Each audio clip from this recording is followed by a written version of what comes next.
আমরা এখান থেকে শিফট করছি। আরে ভাই যাও না, আমরা এখান থেকে শিফট করছি। এখানে কি করে হচ্ছে না? জায়গা কর, পিছিয়ে যান, পিছিয়ে যান, পিছিয়ে যান, একটু পিছিয়ে যান। আমরা শিফট করছি।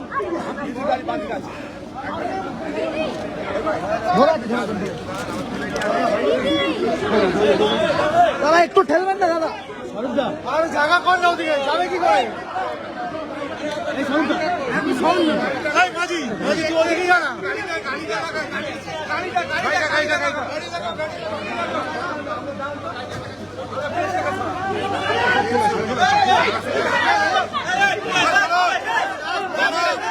দাবি ত্যাগ এই চ্যানেল কোনো প্রচার করে না হিংসাত্মক, ক্ষতিকারক বা অবৈধ কার্যকলাপ। এই চ্যানেল দ্বারা প্রদত্ত সমস্ত বিষয়বস্তু শুধুমাত্র একটি শিক্ষামূলক উদ্দেশ্যের জন্য। ধন্যবাদ। শুভেচ্ছা টিম আমার বাংলা নিউজ।